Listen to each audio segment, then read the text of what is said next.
Thank you, Mindy, for agreeing to talk to me today and letting me try to coach you for this assignment. I do need to write some things down, just so you know I'll be doing that. But yeah, I mean, what's up? What's going on with you? So we are, as a district and as a building, working on trying to get better at giving feedback to people. And we have kind of a protocol that we've been practicing. And I have this one situation that's been kind of tricky to be able to get in and give good feedback. And as a staff, as we've been doing this practice, we've done a lot of reflecting about how scary it can be to get feedback and how it can feel judgmental and hurt relationships. So I'm acknowledging, because I care a lot about the staff member, but I also think because I care so much about the staff member, I want them to have this kind of feedback, right? Because I frequently experience this teacher speaking to students in ways that are kind of disparaging, that sound very angry and judgmental. And I think it breaks down communication. It doesn't serve them the way I think they're intending or hoping with the students. But I don't think that they understand how they come across sometimes. And so I have attempted one time to, this person came in and actually initiated a conversation about a specific student speaking in a very disparaging way.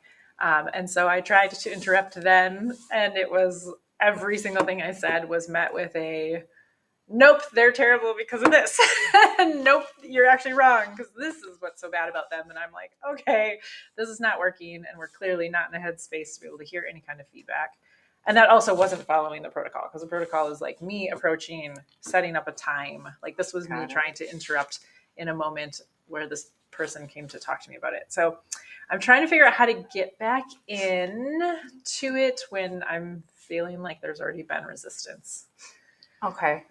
So let me just see if I understand. So this is it's a staff person that you work with closely, or? Yeah, pretty closely. Yeah, okay.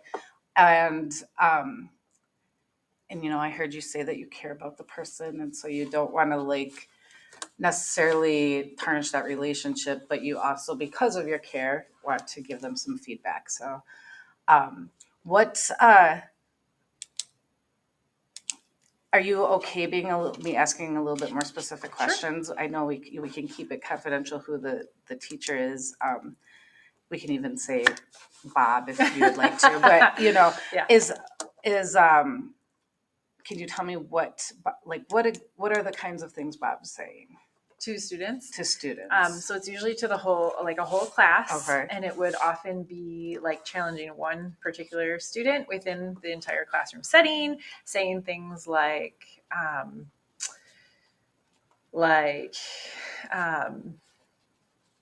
very power struggle kind of stuff,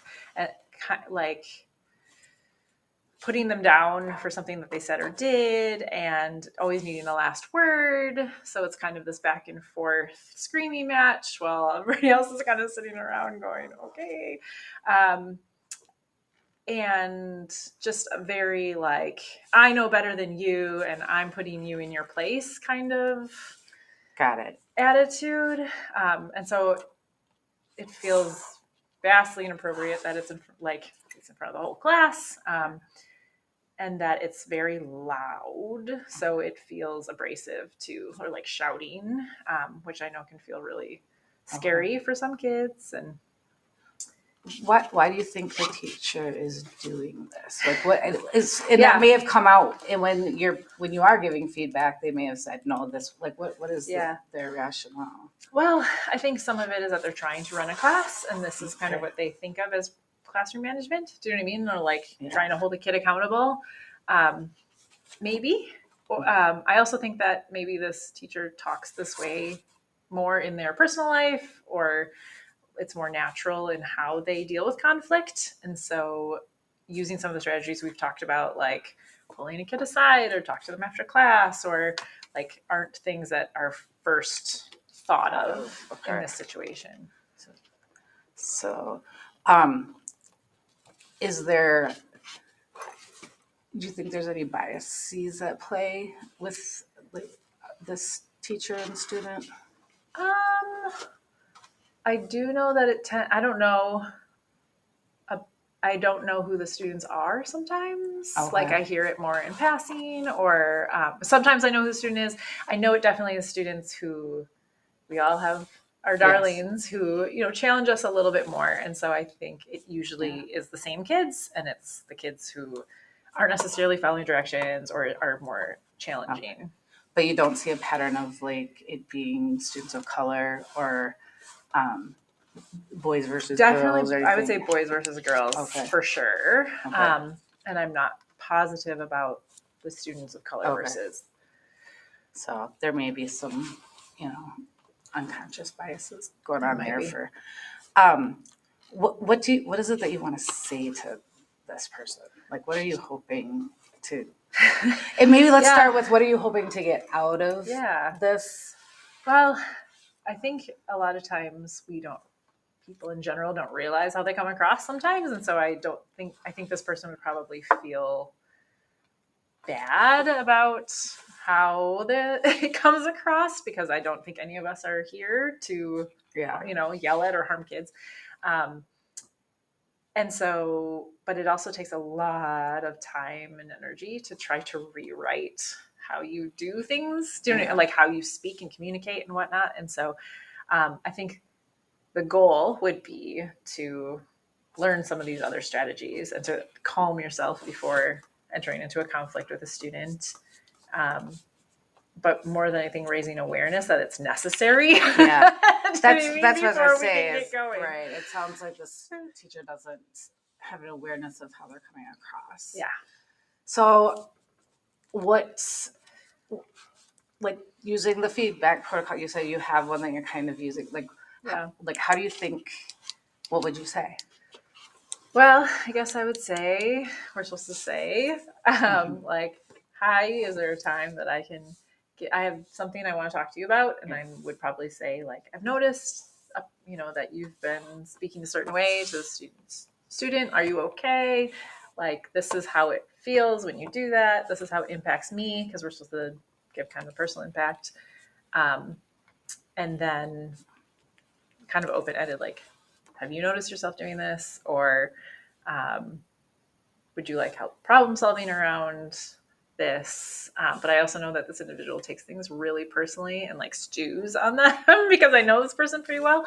And so I'm like trying to be really intentional about how and when to do this. Yeah.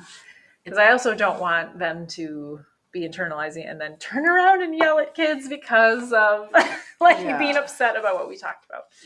So it might have to be an end of the day kind of thing. Yeah. It sounds like what's like holding you back. Fear. Yeah. Fear of outcome. Fear of outcome, and also just, it's tricky because you have to have relationships. You're still going to work with this person whether this conversation happens or not, and whether or not they can recognize it or not. So, so we got to figure out a way to do it without damaging the relationship is what we're hoping to find. And I also think you should know that, just think about when people said things to you and how, it might not be that day, it might not be, even right away, but, they might, look at themselves differently. So it's a risk. It's a risk. And it sounds like something that you need to do, and not just for you, but for the students. And so I think maybe would you like to practice, or would you like to how can I help? What would be something that I might be able to do to help you through this? Well, I think it already helps you affirming that this is something I really need to do, which is good. I know it's not built into the protocol, but maybe if I did something where I said I care about you a lot and almost make it more about them than the kids at first. Yeah. Do you know what I mean? Like I've noticed, are you okay? Yeah. Versus just because I have had experiences with them getting defensive when I try to kind of defend kids or reframe around kids. So it might be just a different way. Yeah. And then if I can build trust that way, I can bring up the kids. Right. I don't I know. see what you're saying. And I think because you said you can focus on the impact it's having on you, you know, what if it's like, I've just been thinking about this a lot and I feel like I just need to bring it up to you to like help me, Yeah. understand what's going on. Okay. I don't know. I'm just, that Yeah, might no. be an idea, with with acknowledging how much you care about this person and why you're bringing it up. And it sounds like that's something you would do.